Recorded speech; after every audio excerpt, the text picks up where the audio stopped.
Cikgu Bat bakal disaman dan dengannya sudah ditahan oleh pihak polis. Ratu Naga dimalukan oleh lawyer Faizal mengenai isu Iswardi. Ini saya tahu isu ni lama dah, tapi saya saja tak nak jawab. Saya biar orang lain jawab. Nampak bodohnya. Kemudian Hadi kata DNAA tiada dalam Islam. Menteri Agama jawab Hadi. Dan kenapa menipu isu royalty pasal minyak Terengganu? Kenapa nak kena menipu dalam isu royalty Terengganu kan? Itu antara perkara yang kita akan bicarakan pada malam ini. Kita mohon kawan-kawan semua tolong share, tolong like, tolong subscribe. Kalau apa orang kata live kita pada malam ini, mohon agar dapat di-share bersama perkara ini, insya-Allah. InsyaAllah. Salam kerengga. Salam kerengga tuan-tuan. Salam kerengga. Sorry saya check. Okay. Salam kerengga. Salam kerengga. Salam kerengga. Kerengga sekalian. Kerengga sekalian. Baik. Ini sebut pasal kerengga ni, kita akan tengok sekejap lagi lah macam mana Hadi dikerenggakan. Macam mana Hadi dikerenggakan kan. Okay. Okay, so sekarang suara test 1 2, suara okey ke? Suara. Hello. Okay. Hashtag VPN, terima kasih yang hashtag VPN kepada kita. Terima kasih yang menonton. Seperti biasa, kerengga VPN, terima kasih. Di TikTok semua okey. Di Twitter should be okey. Di Instagram, di apa orang kata, YouTube dan juga Facebook semua okey, insya-Allah. Sesungguhnya kerengga itu benar kan. Suara padu dalam FB, terima kasih. Baik.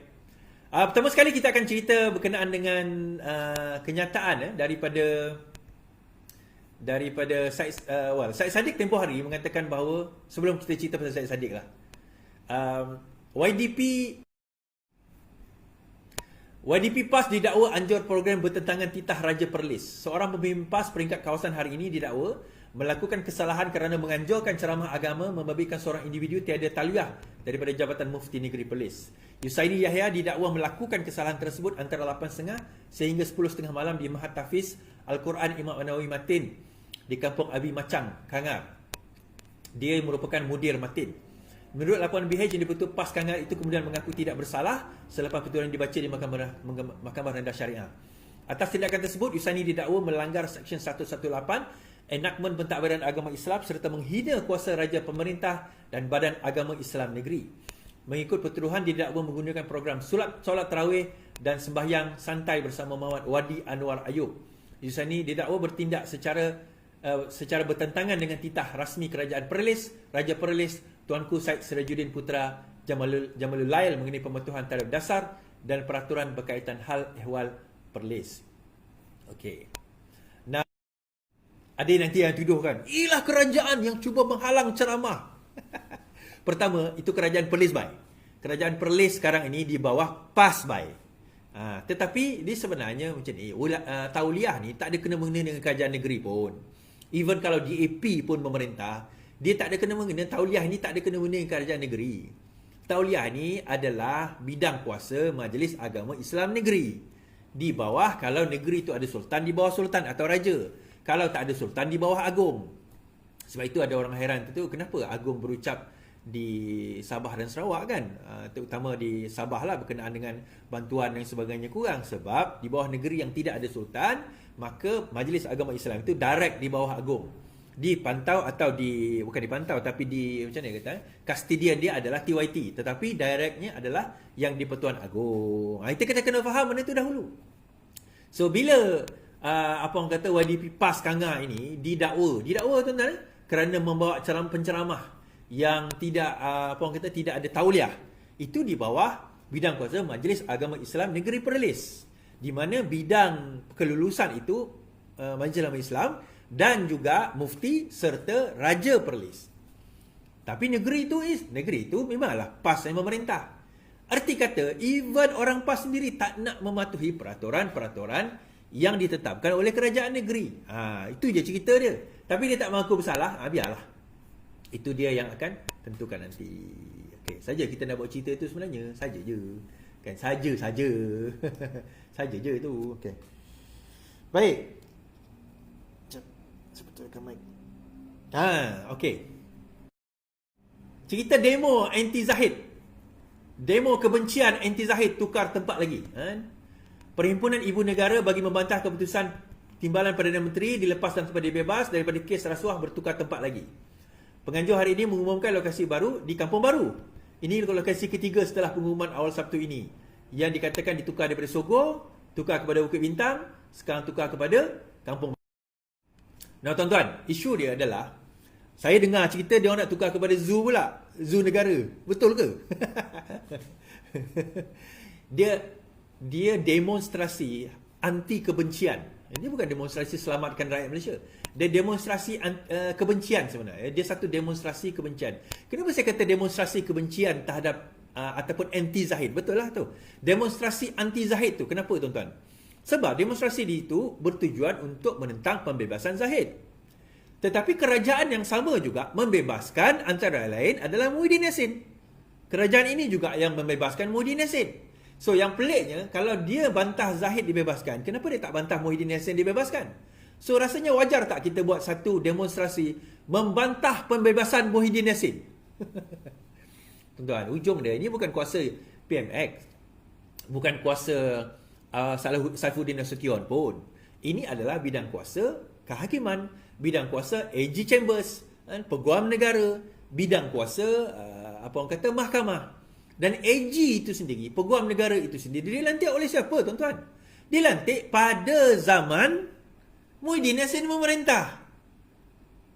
Peguam Negara itu dilantik pada zaman Muhyiddin Yassin memerintah. Tu kadang-kadang saya pelik masa zaman Muhyiddin Yassin dibebaskan dari tempoh hari baru-baru ni. Muhyiddin Yassin digugurkan kerana charge dia tak betul.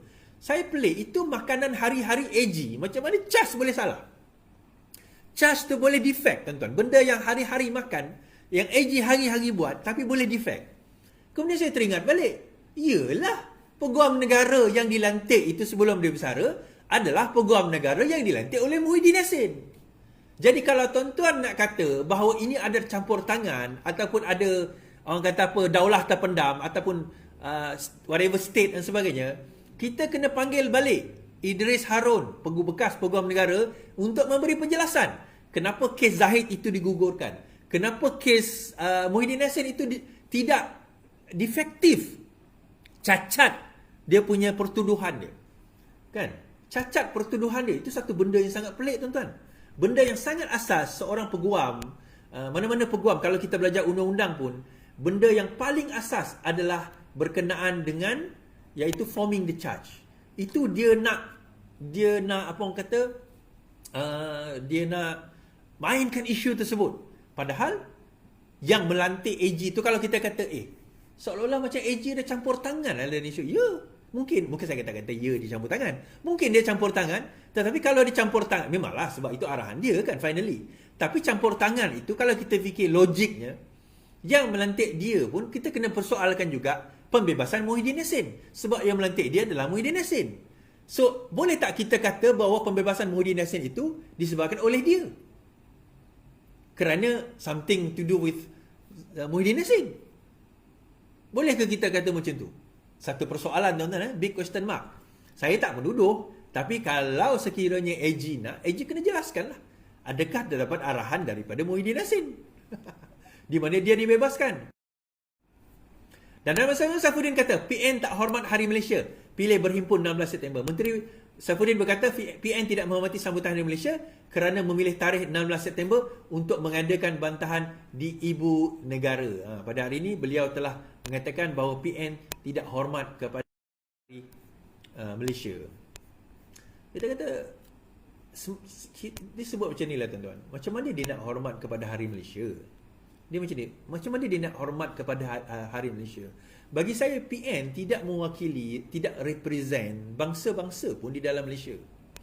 PN kata dia mewakili Melayu. Sabah Sarawak, kita majoriti bukan Melayu. Di Sabah Sarawak, majoriti bukan Melayu. So, dia tak mewakili pun, Perikatan Nasional tidak mewakili suara Sabah Sarawak even. Kan? PN tidak mewakili suara Sabah Sarawak. Jadi macam mana dia kata dia mewakili Malaysia? Dan kalau dia tidak mewakili suara Sabah Sarawak, apatah lagi? Sebab kita kena faham, Hari Malaysia ni adalah di mana Hari Malaysia itu ditubuhkan. Pada waktu itu bersama Persekutuan Tanah Melayu Singapura, Sabah dan Sarawak.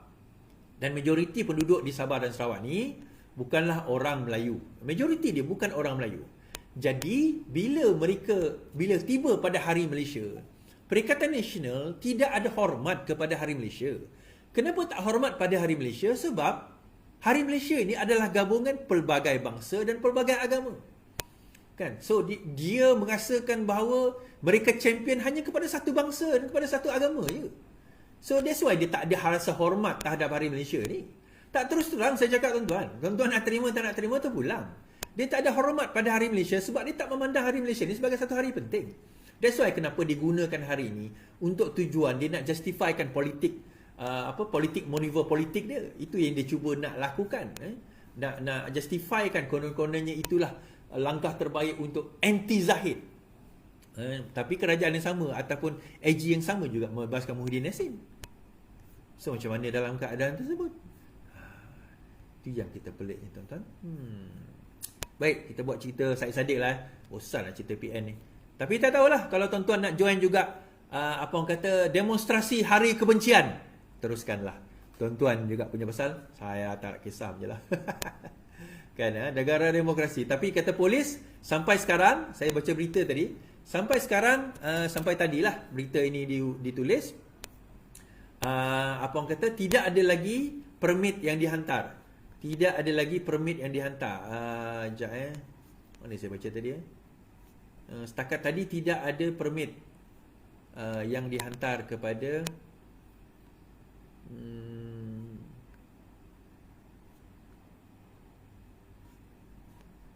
okey.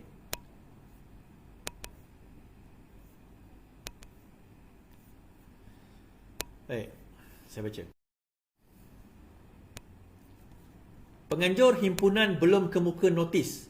Polis nasihatkan jangan sertai. Penganjur untuk dua perhimpunan dirancang pada dalam masa ini belum menyerahkan notis kepada polis, kata Ketua Polis Negara, Ketua Polis Kuala Lumpur, Alauddin Abdul Majid. Setakat ini kedua-dua kumpulan terbabit, Sekretariat Gerakan Selamatkan Malaysia di bawah PN yang menganjurkan Himpunan Selamatkan Malaysia serta kumpulan Baju Merah yang diketuai oleh pengerusi UMNO Sungai Besar Jamal Yunus belum menyerahkan notis. Sebab Jamal nak buat satu demo, sekarang ini menentang pula. Alauddin berkata notis itu sepatutnya diserahkan 5 hari sebelum perhimpunan. Sepatutnya notis itu diserahkan kepada kita 5 hari sebelum perhimpunan. Tindakan itu boleh diambil mengikut akta perhimpunan. Alauddin berkata polis telah memastikan semua dalam keadaan terkawal. Dia menasihatkan supaya orang ramai tidak menyertai program berkenaan. Ini sehari ini So setakat ini kalau 5 hari tak sempat lah sebab 2 hari lagi. So kalau 5 hari memang tak sempat. So kita tengoklah sama ada dia jadi macam bendera hari tu kan, logo hari tu kata tak nak guna perkara yang sama, tak nak guna logo yang sama, tak nak guna logo dan juga hari kebangsaan yang sama. So akhirnya dia orang tarik balik kenyataan tersebut. Baik, ada satu cerita ni saya patah balik ke Sarawak lah. Yang di-Pertuan Agong ada mengadakan satu lawatan ataupun satu tour lah hari tu kan. Dia buat macam baginda buat satu Borneo.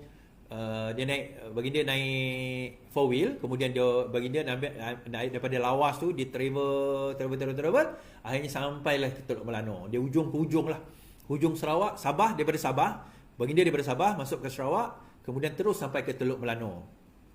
So orang Sarawak ada menyerahkan surat kepada Yang di-Pertuan Agong, dan baginda sendiri yang menyebut bahawa dalam perjalanan itu ada kawasan tepi sungai, tepi highway tuan-tuan, tapi kampung dia tak ada air. Kita baca sedikit berita. Agong baca surat raya Sabah dan Sarawak akan serah kepada PM.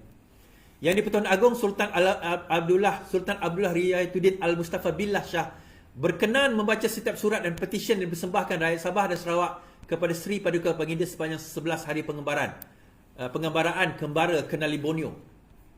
Istana Negara menulis hantaran di laman Facebook hari ini memaklumkan Seri Paduka Baginda akan menyerahkan setiap surat dan petisyen berkenaan kepada Datuk Seri Anwar Ibrahim. Seri Paduka Baginda menzahirkan ucapan terima kasih kepada seluruh rakyat Sabah dan Sarawak yang sudi berkongsi kisah suka dan duka serta pelbagai masalah menerusi surat dan petisyen tersebut. Menteri gambar dilampirkan dalam keadaan turut melihat kelihatan surat yang bertaip dan bertulis tangan serta berbakat ucapan terima kasih dan ucapan hari kebangsaan. Ini surat-surat dia. Kembara Kenali Borneo ini julung kali diadakan bermula di Tawau pada 3 September lepas melabuhkan tirai di Teluk Melano. Teluk Melano ni tuan-tuan bawah, kalau tengok peta Sarawak tu, ujung sekali yang end point tu, itu Teluk Melano. Yang membabitkan perjalanan sejauh 2154 km menelusuri lembuh raya Pen Borneo menghubungkan Sabah, Sarawak serta Brunei. Konvoi pengembaraan diketuai Al-Sultan Abdullah dan diiringi Raja Pemesra Agong Tuanku Azizah Aminah Maimunah Iskandariah serta Paduka Ainakda bukan saja berjaya merealisasikan impian Sri Baginda berdua untuk menemui rakyat di Sabah dan Sarawak serta mendapat sambutan luar biasa daripada rakyat di kedua-dua negeri berkenaan. Now, mungkin ada yang bertanya lah kenapa pula Yang di-Pertuan Agong, yalah Yang di-Pertuan Agong ni tiba-tiba nak, yalah Sarawak berkaitan Sabah Sarawak ni. Ini julung-julung kali diadakan tuan-tuan oleh Yang di-Pertuan Agong lah. Saya tak tahulah Agong sebelum ni rasanya tak pernah pun. Seingat saya lah sebelum Agong sebelum ni pun tak pernah, tapi ini Agong mungkin sebab ini tempoh beliau baginda yang terakhir sebelum tahun depan apa orang kata Agong lain akan ambil alih. Salah satunya baginda macam saya sebut tadi adalah ketua agama Islam di negeri yang mana tidak ada sultan. Yang di-Pertuan Agong adalah ketua agama Islam kepada negeri yang tidak ada sultan. So dalam kes ini, konteks ini adalah Sabah dan Sarawak. So baginda sebenarnya bukanlah asing. Di samping baginda juga adalah Yang di-Pertuan Agong kepada seluruh Malaysia, rakyat Malaysia. Baginda secara spesifiknya ada juga ketua agama Islam kepada Sabah dan Sarawak. Namun begitu tidaklah bermakna hanya kepada orang Islam je. Macam saya kata tadi, baginda juga adalah agung kepada semua rakyat Malaysia, termasuk yang bukan beragama Islam, termasuk yang bukan Melayu, kita kata. Now, dalam perjalanan tersebut, rakyat menyuarakan pandangan, menyuarakan kekeluhan, dan ada baginda baca dalam ucapan di Teluk Melano. Ada rakyat di Sarawak, disebut satu tempat dekat di antara Sibu ke Seri Aman, saya tak ingat kat mana dia disebut, bukan Pelagus, ada satu tempat tu dia kata perkampungan mereka di pinggir jalan raya, tetapi mereka tidak mendapat kemudahan air bersih pun di sebuah negeri yang mana negeri yang antara termaju di Malaysia. Baru-baru ni Abang Jo announce 11 bilion untuk buat jalan raya. 11 bilion tuan-tuan buat jalan raya. Abang Jo juga announce, Premier Sarawak announce juga. Apa dia tuan-tuan? Dia announce bahawa akan mewujudkan ART. ART ni macam bas, macam kereta api tapi tak payah ada track. Bernilai 5 bilion. 5 bilion. Oh, mayoh pok. Mayoh. Banyak. Jumlah yang banyak. Bilion. Tetapi bagi saya, priority setting kepada pembangunan masih lagi ke laut. Masih lagi daripada segi pembangunan rakyat, infrastruktur, benda asas, masih lagi jauh ketinggalan. Hari itu tahun 2018 untuk bajet 2019 dan 2020 diumumkan oleh Kerajaan Negeri Sarawak 2 bilion jumlah digital, pembangunan digital ekonomi. 2 bilion, bukan milion tuan-tuan. 2,000 juta diumumkan. Terbukti pada tahun 2020 pembangunan ekonomi digital itu masih lagi terlalu teruk. Bila masa PKP, ramai lagi rakyat tak mampu nak dapat akses internet. Alhamdulillah, tadi saya mendapat perkabaran. Hari itu saya ada, ini tahun 2023. So saya telah mendapat aduan daripada kampung sekolah-sekolah di Asajaya, sekolah menengah, satu sekolah menengah di Asajaya dan 3 sekolah rendah di Asajaya yang saya tahu capaian internet dia sangat teruk, dan guru-guru telah memberi maklumat kepada saya dan telah pun saya berikan kepada YB Menteri Fahmi Fazil yang tiba ke Sarawak tengah hari tadi. Tapi saya dah bagi sebelum itulah, sebelum beliau sampai dah tiba. Tak sampai pun 2 hari tuan-tuan, Ketua Pengarah MCMC, SKMM, Suruhanjaya Komunikasi Multimedia, telah mengesahkan bahawa beliau akan turun ke sekolah-sekolah tersebut dan membuat ujian dan melihat sama ada perkara itu benar, dakwaan saya itu benar, ataupun saya bukan tipu, tapi mungkin saya tersilap dari segi teknologi. Tak apalah. At least dia buat kerja dia. Tak apa, teruskan Tuan Pengarah atau Ketua Pengarah, whatever lah. Teruskan. Pergi ke tempat tersebut. Di Kota Semarahan, di tempat-tempat tersebut, tengok internet. Tengok sendiri. Saya tak marah pun, tengok sendiri. Dalam masa kurang daripada 2-3 hari, tidak akan dia diambil, tuan-tuan. Benda tu sebenarnya boleh solve. Dan kalau sekiranya internet itu terlalu teruk di tempat tuan-tuan dan puan, perkara boleh dilakukan untuk upgrade. Sebenarnya kerajaan ada bajet. Tetapi kita kena report. Is nak report kepada siapa? Suruhanjaya Komunikasi Multimedia. Pergi kepada aduan, pergi ke website, ada aduan kat situ. Bahagian aduan tu tuan-tuan bagi tahu tempat saya internet dia teruk. Jangan cakap teruk. Pergi dekat speed test dan bagi tahu saya buat speed test Celcom DG Maxis ini. Sekarang ini upload dia 0.5, download dia 1.2 contoh. Ni saya test dekat kawasan ini, kampung ini, dekat sekolah ini. Buat. So saya buat, alhamdulillah. Dan ada satu sekolah tu dia tak ada langsung internet, saya minta Starlink. Dan alhamdulillah, insya-Allah dia orang akan test, kalau betul berkemungkinan akan dibagi Starlink di sekolah itu. Alhamdulillah tuan-tuan. Tak perlu kredit pada saya dan kawan-kawan saya pun. Saya nak anak bangsa kami di Sarawak ni dapat juga akses internet supaya mereka boleh berpendidikan. Soalan saya kepada cikgu sekolah tu mudah. Adakah ada internet? Tak ada, dia kata, ataupun terlalu lemah. Soalan kedua, adakah pengajaran ICT diajarkan? Mereka kata ya. ICT diajarkan, ada kelab, bilik darjah untuk ada komputer lagi. Tapi internet tak ada, macam mana? Macam mana nak mengajar ICT? So alhamdulillah. Terima kasih kepada SKMM, Suruhanjaya Komunikasi Multimedia Sarawak yang mengambil tindakan pantas. Dan terima kasih juga kepada Menteri Komunikasi, YB Fahmi Fadzil yang cakna dan pantas, pegawai-pegawai beliau lah, pantas mengambil tindakan. Alah Iswardi, kau boleh lah, kau rapat dengan Fahmi. Tuan-tuan, saya tak rapat dengan Fahmi. Saya tak rapat dengan YB Fahmi Fadzil.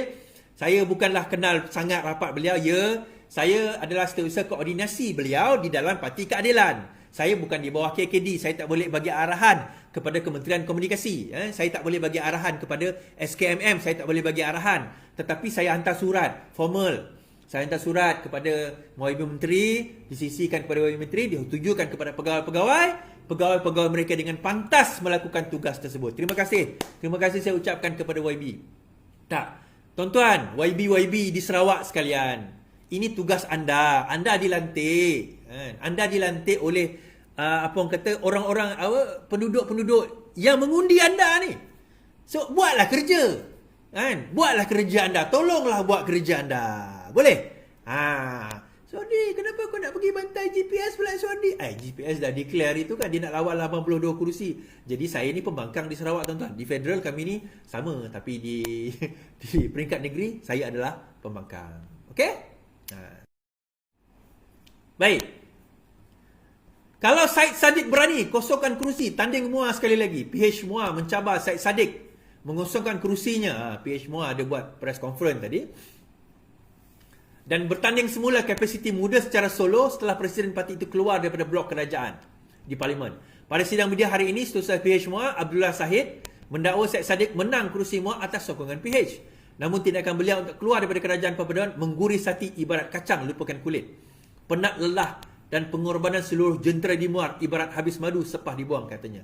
Di saat negara perlukan kestabilan politik bagi memperbaiki kerosakan yang telah berlaku, muda sanggup jambil jalan seperti pembangkang yang berpolitik dan menggugat kestabilan negara demi kepentingan peribadi. Baik tuan-tuan. Saya cerita, sewaktu pilihan raya umum ke-15 yang lepas, bila muda diberikan kerusi Muar. Okey, ini cerita saya dah boleh cerita malam ni lah. Bila muda diberikan kerusi Muar, antara orang yang kecewa muda dapat kerusi Muar adalah PH Muar. Cikgu Abdullah tadi tu, yang dalam gambar yang tuan-tuan tengok tadi tu, Cikgu Abdullah itu, kawan saya lah, Cikgu Abdullah. Ni saya dah tunjuk. Cikgu Dolah. Cikgu pencen, rambut putih ni. Rambut putih ni Cikgu Dolah.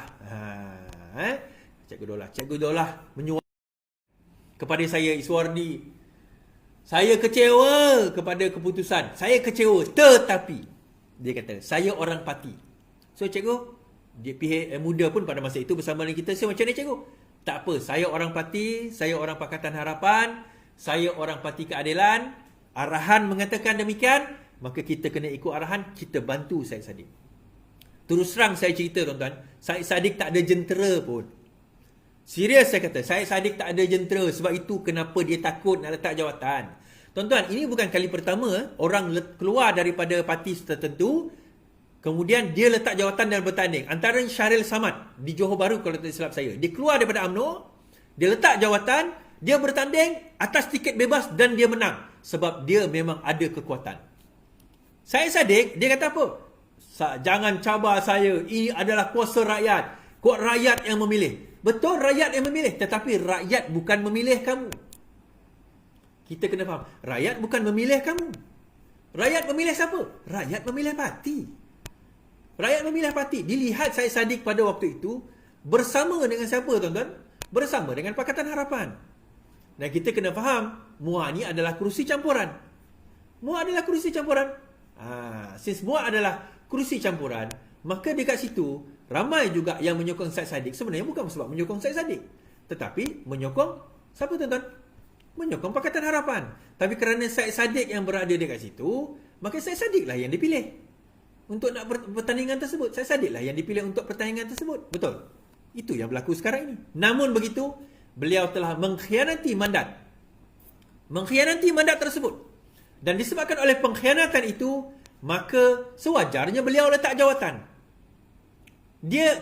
Rakyat pada waktu itu nak pilih Pakatan Harapan. Muda bawa lah. Tapi dia bawa logo Pakatan Harapan. So, bila muda bawa jadi pembangkang, seolah-olah dia mengkhianatilah mandat. Sebab rakyat MUA nak jadi kerajaan. Bukan jadi pembangkang. So, khianatlah tu. Kemudian Syed Saddiq kata, disebabkan saya jadi pembangkang, dengar cerita ura-uranya dalam parlimen, ura-uranya. Apa orang kata, bajet sekolah untuk memperbaiki sekolah telah pun dilengah-lengahkan ataupun ditarik balik or something like that. Syed Saddiq, kami bukan bodoh macam kau. Kami bukan bodoh macam kau. Dah diluluskan lama dah benda tu. Jalan tetap jalan. Jangan kata dekat MUA. Dekat Kelantan pun, dekat Terengganu, dekat Kedah, dekat Perlis pun buat projek. Ini kan pula MUA, negeri kerajaan perpaduan. Takkan kita tak buat? Takkan kita tak buat? So akhirnya, tuan-tuan, muda kalau betul nak, dia tak lama lagi ada beberapa PRK mungkin akan berlaku tau. Di kawasan Bersatu, di Masjid Tanah berkemungkinan akan ada pilihan raya kecil kerana petition. Di Johor juga mungkin ada petition. Apa kata dua kerusi? Iaitu kerusi Puteri Wangsa dan juga kerusi MUA. Letak jawatan, kita lawan. Kita tengok ada ke tidak kekuatan muda. Macam, ada beran. Saya tanya muda ni, ada beran, tak ada beran? Tapi tuan-tuan, biarlah dia. Budak muda mentah. Dan saya pernah cakap dalam live, muda takkan lama. Muda ni pasti tak lama, tuan-tuan. Tak lama. Habislah dia. Okay? Habislah cerita muda kat situ. Baik, saya nak buat cerita Hadi ni, tuan-tuan. Ada dua kenyataan Hadi dalam parlimen, Haji Hadi dalam parlimen. Satu berkenaan dengan DNAA tiada dalam Islam. Yang kedua berkenaan dengan royalti minyak. Tapi saya bawa DNAA tiada. Hadi kata tiada DNAA dalam Islam, kata beliau. Kejap. Saya kena cari. Jangan kata saya nipu pula.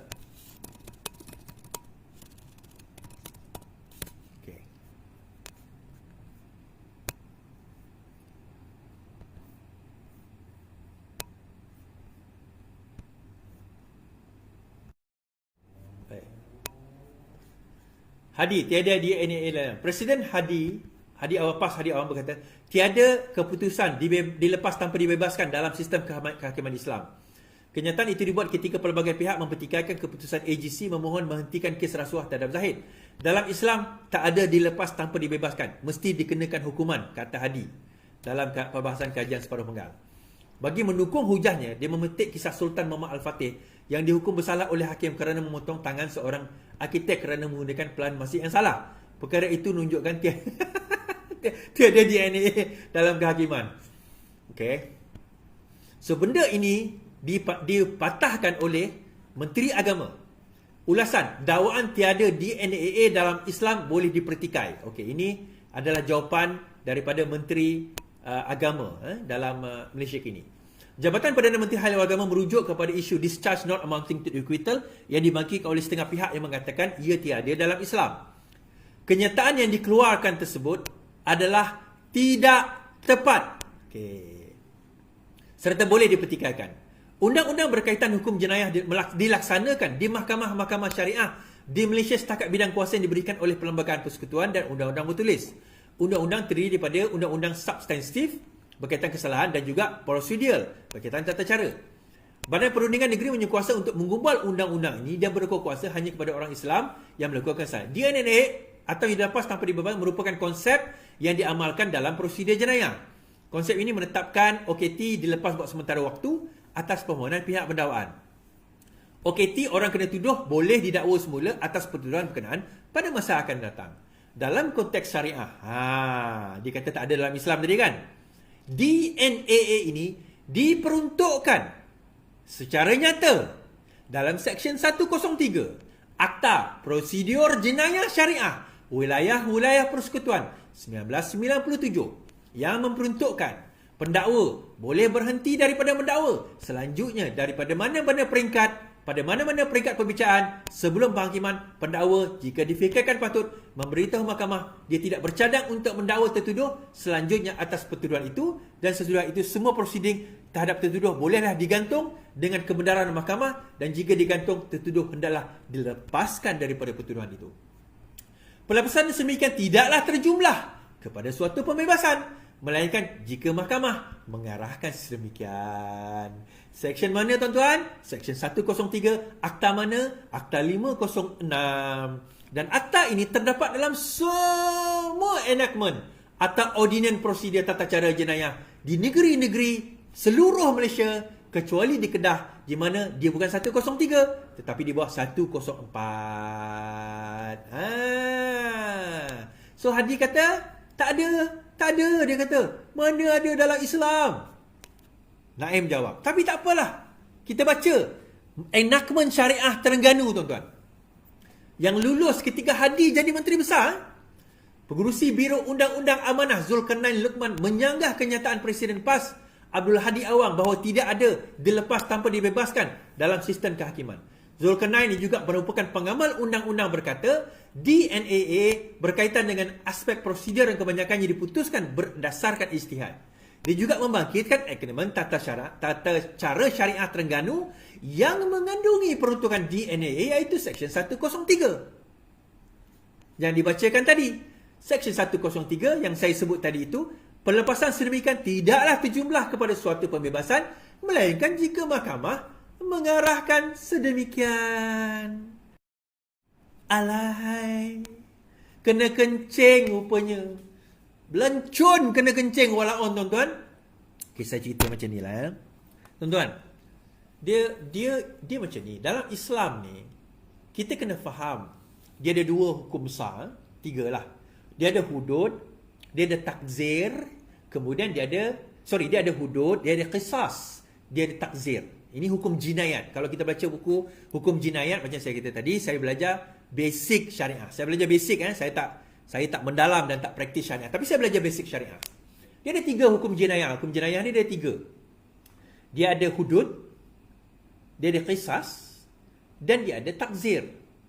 Okey, hudud ada dua yang qati'i, kan? Qati'i iaitu mencuri dan juga qazaf. Iaitu menuduh tanpa bukti. Seperti menuduh orang lain sebagai liwat, tak boleh bawa saksi, maka hendaklah disebat. Itu tak ada khilaf. Itu hukuman yang tak ada khilaf. Yang lain ada khilaf. Seperti hukum rejam ada khilaf. Hukum rejam lah antaranya yang ada khilaf. Hukum mulai ada khilaf yang melibatkan hudud. Now, dalam hudud itu sendiri ada beberapa. Dia tak banyak. Dia ada mencuri, berzina,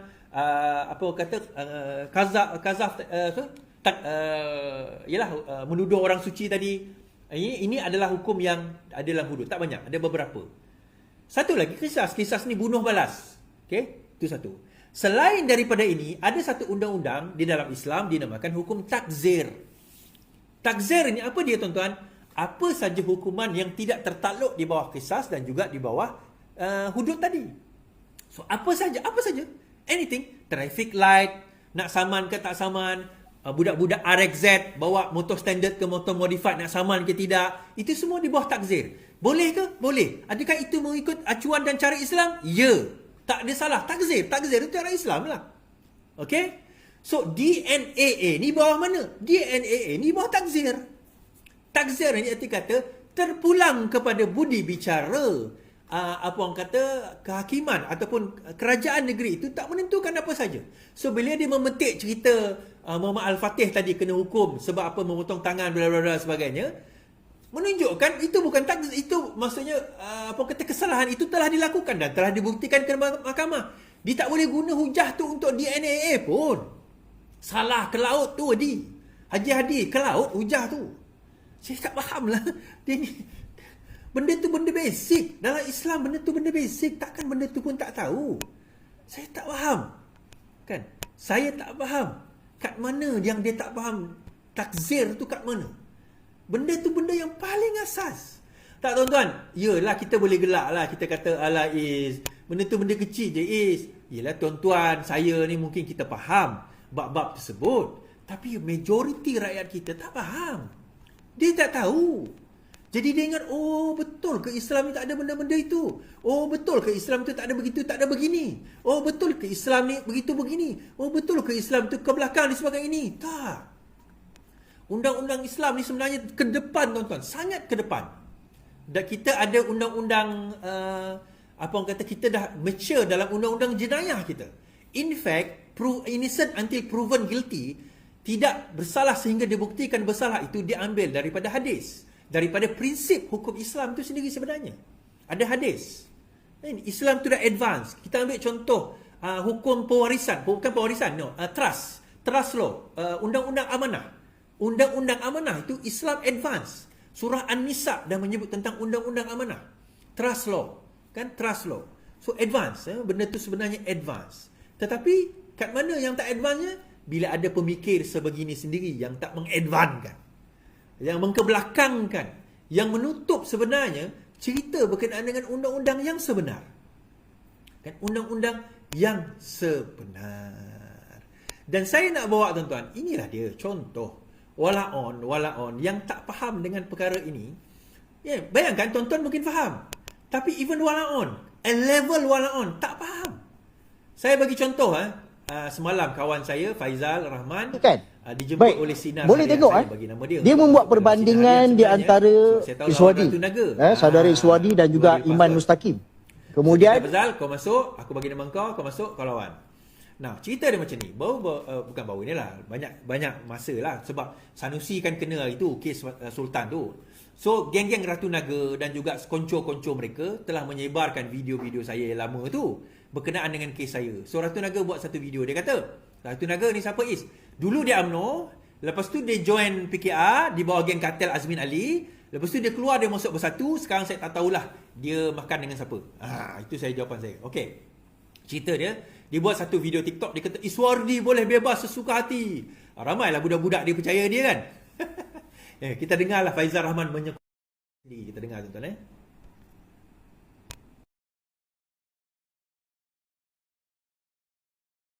Jangan bandingkan durian Musangking dengan apple masam. Ini adalah konten daripada TikTok Ratu Naga tadi. Saya dah tahu dah isunya. Jangan bandingkan durian Musangking dengan apple masam. Ini adalah konten daripada TikTok Ratu Naga tadi. Saya dah tahu dah isunya akan dibangkitkan. Baik, boleh tengok dia membuat perbandingan di antara Iswadi, saudara Iswadi dan juga Iman Mustaqim. Kemudian mesej yang tertera digambar saudara Iswadi bebas lagi siap main TikTok. Tuan-tuan, sebab itu dalam konteks TikTok, saya memilih untuk mencerdikkan rakyat Malaysia supaya bila timbul konten-konten sebegini, kita dapat faham ini adalah permainan persepsi. Kenapa saudara Iswadi masih lagi bebas? Kerana beliau menuntut untuk kesnya dibicarakan. Maknanya kes itu masih lagi berjalan. Beliau bebas berjalan kerana beliau diberikan jamin oleh mahkamah. Berbeza dengan Iman Mustaqim yang bila mana dia dituduh di mahkamah itu kerana membuat ugutan jenayah terhadap terus Sultan dipenjarakan. Kerana dia dipenjarakan kerana dia mengaku salah. Ngaku. Ini beza dia. Dia tak bawa peluang. Ini beza dia. Okey? Ya. Apakah adanya isu pendakwaan berpilih dalam hal itu? Bukan. Ini soal seseorang itu tertuduh. Okay. Iman Mustaqim dituduh, saudara Iswardi dituduh. Bezanya, Iman Mustaqim memilih untuk mengaku salah. Okey. Bila dia memilih untuk mengaku salah, sebab itulah dia dipenjarakan terus. Berbeza dengan saudara Iswadi yang memilih untuk kes ni dibicarakan. Betul. Tak ada isu pendakwaan terpilih. Kedua-duanya dituduh di mahkamah. So, maknanya, Ratu Naga, bila Ratu Naga mengatakan di dalam konten dia tidak mengandungi fitnah, kita kena faham dua konteks yang berbeza. Jadi, ini adalah perbandingan yang dibuat oleh Ratu Naga ini adalah satu perbandingan Musang King dan juga Apple Masam. Tak kena langsung faktanya. Okey, Ratu Naga silakan. Apa bezanya dekat sini? Imam Mustaqim tak ada duit, Iswadi ada duit. Dia tak ada lawyer. For your information, kalau nak tahu, Imam Mustaqim tidak diwakili peguam. Kau ingat peguam murah ke? Faham? Kau mampu bayar lawyer RM20,000, RM25,000? Mampu. Ya. Kalau kita jadi penumba lari, kita tidak ada jurulatih, kawan kita lebih laju sebab ada jurulatih, takkan kita nak salahkan kawan kita kerana memiliki jurulatih? Tak adil. Rakyat biasa yang tidak mampu boleh meminta khidmat guaman percuma. Dan kalau Ratu Naga kasih dan sayang kepada Imam Mustaqim, berikan dia peguam. Ratu Naga lepas ini kalau ada yang begitu, fight, cari ke peguam, minta peguam Perikatan Nasional bantu. Okey. Tim Milu. Silakan. Tim Milu ada kan? Okey, Tuan Faiz.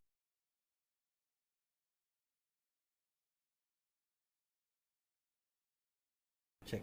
Okey. Baik.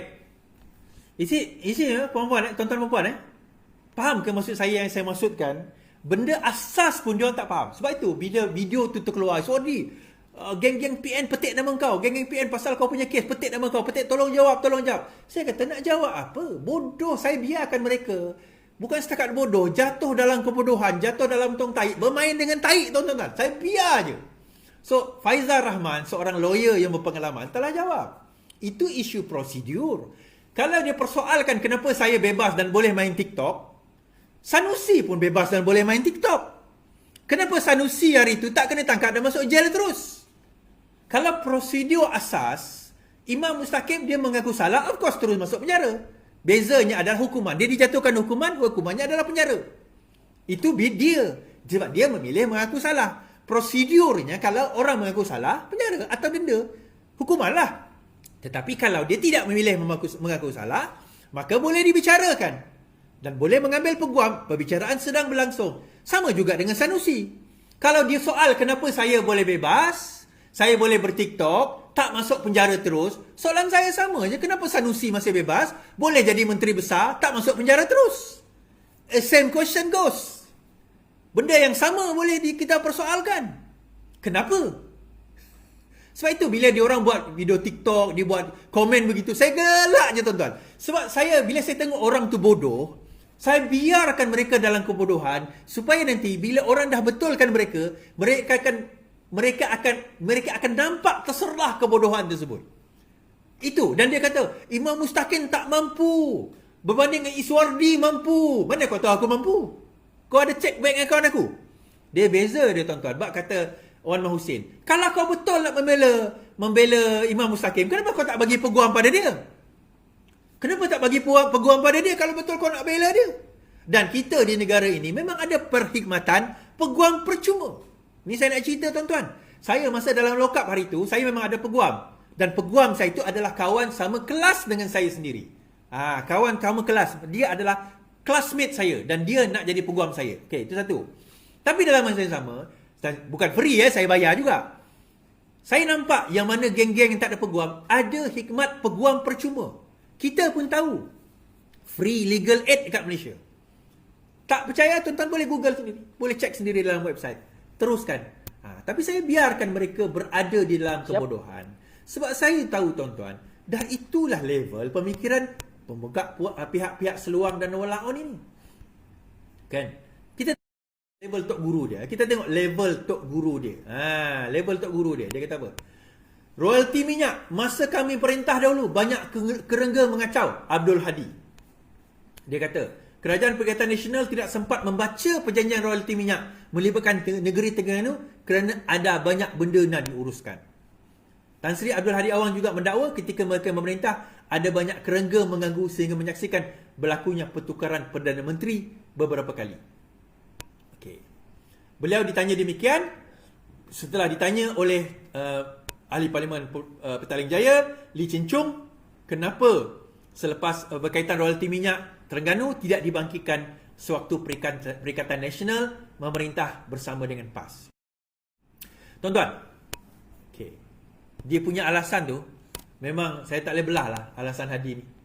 Saya tak boleh belah. Serius saya kata saya tak boleh belah. Kenapa? Dia alasan dia dua. Dia kata kami tidak membaca perjanjian di antara Petronas dan Kerajaan Negeri Terengganu. Waktu dia memerintah tu dia tak membaca.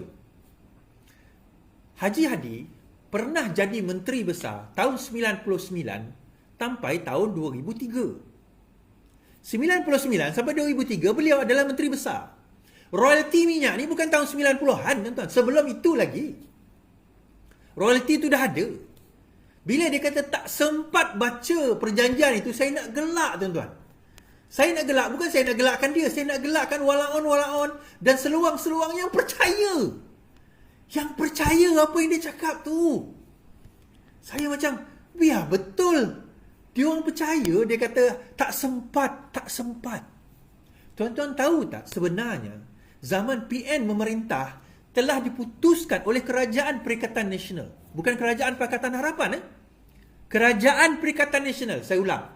Kerajaan Perikatan Nasional mengatakan di bawah PAS, mengatakan semua negeri di semenanjung Malaysia termasuk di Kelantan tidak layak menerima royalti. Saya ulang.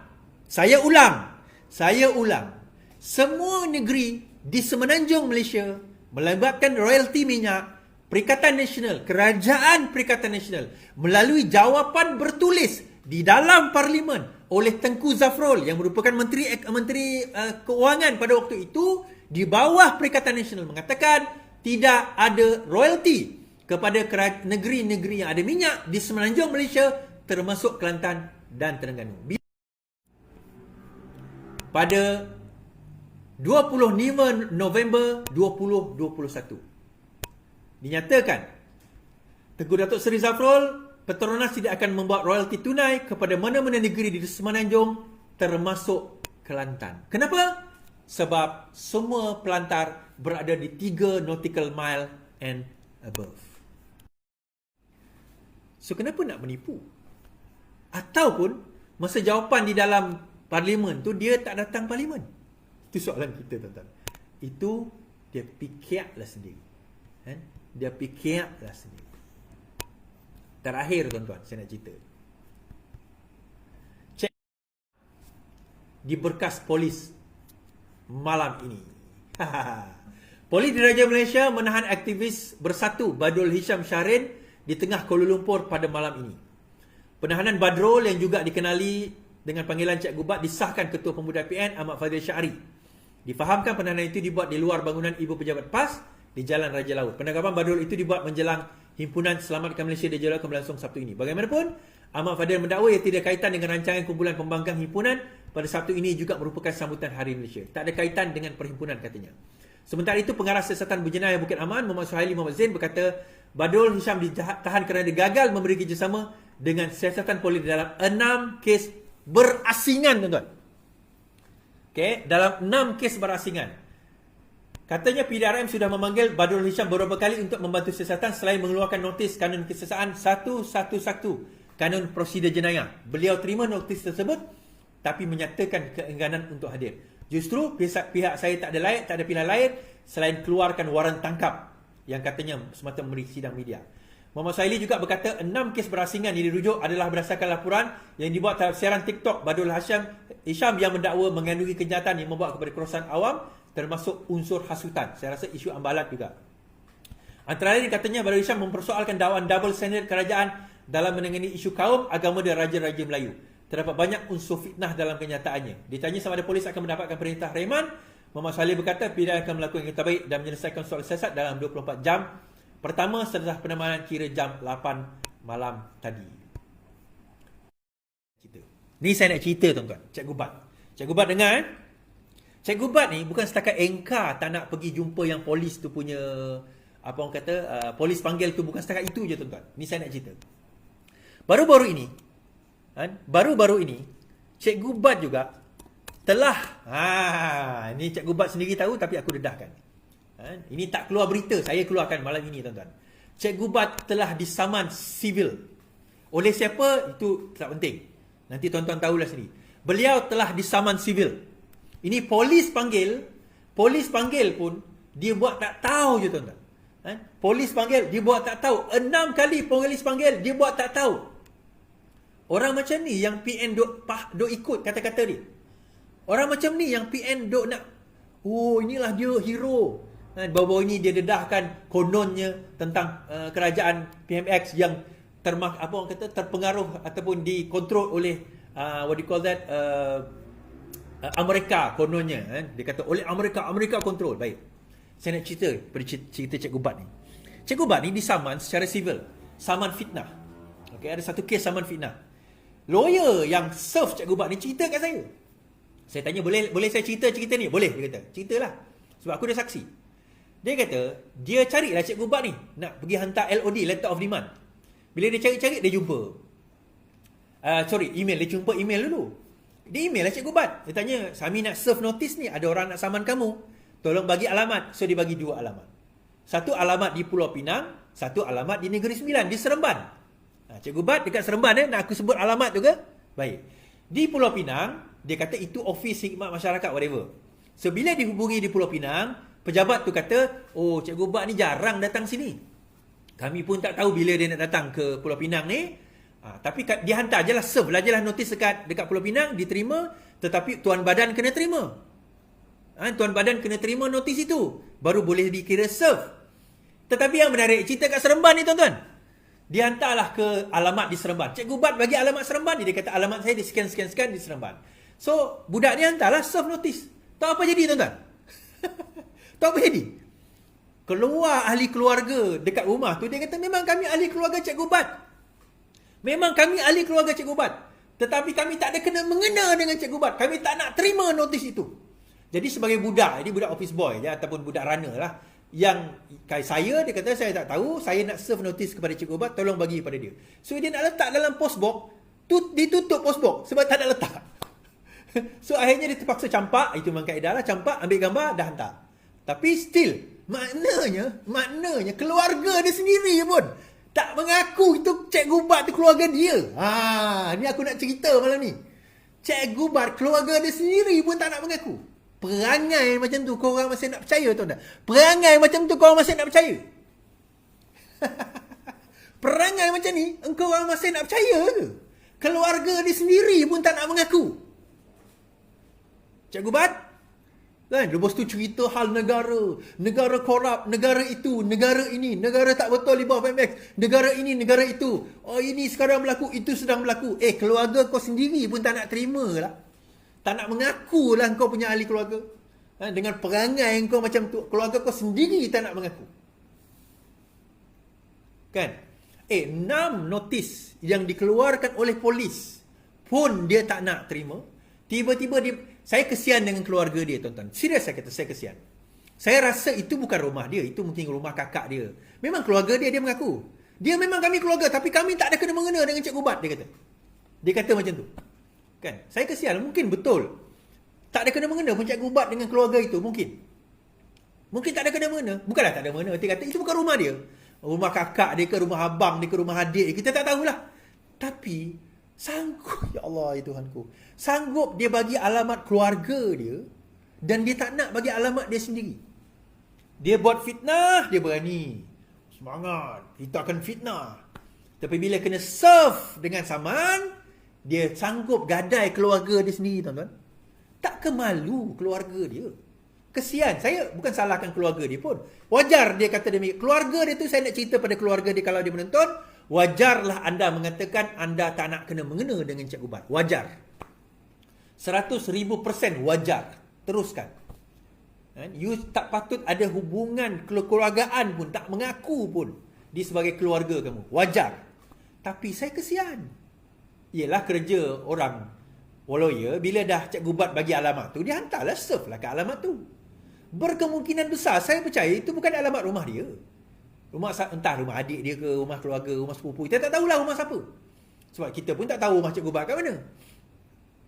Tetapi poinnya adalah keluarga dia sendiri pun tak nak mengaku itu ahli keluarga dia, tuan-tuan. Keluarga dia sendiri pun tak nak mengaku ahli keluarga dia. Kan? Tapi saya nak tapi. Seluang walaon ni. Percaya dia apa yang cikgu buat cakap tu. Percaya, mati-mati dia orang percaya, tuan-tuan. Mati-matian dia orang percaya apa yang cikgu buat sembangkan. Cerita Ambalat tu dia orang jual serata dunia. Orang kata cerita tu cerita hancing cikgu Ubat. Kau kena kencing berdarah dengan cikgu Ubat. Pun orang percaya, disebarkan fitnah tu, tuan-tuan. Cerita Ambalat dulu, kalau tuan-tuan ingat lah, saya dah jawab dah. Isu Ambalat tu, saya dah jawab dah. Kemudian dia disebar lagi fitnah tentang Kerajaan Negeri Sembilan. Disebar lagi fitnah. Sebar. Kena panggil. Tak nak datang ke balai polis. Ambil kau, malam ni sudah kena kutip. Bukan satu, tuan-tuan. 6 siasatan rupa-rupanya. 6. Merengkuklah kau kat dalam sana. Kau dengar tak? Kau sekolah tak? Kau sekolah ke tak? Sima level. Sebab kata adik Azmin Ali kan, Sima level. Kau ingat kau siapa? Kau boleh lari daripada pihak penguasa macam tu. Kau ingat kau boleh sewenang-wenangnya terlepas macam tu. Kau ingat sewenang-wenangnya kau boleh cabut malam macam tu. Cak Alim Bot kau boleh cabut sewenang-wenangnya kau. Kau ingat apa? Dengar ini bapak kau punya. Terimalah saman dan terimalah pembalasan si mata eleng. Ya. Cikgu Bat. Pilih tu, tuan-tuan. Ada budi, ada batas. Cikgu Bat nak lari. Sudah kena cantas. Kena pula lagu tu. Baik, sekian daripada saya. Terima kasih 12,000, 13,000 yang menonton kita pada malam ini. Selamat malam. Selamat beristirahat. Selamat Hari Malaysia. Yang penting, lawan tetap lawan. Salam.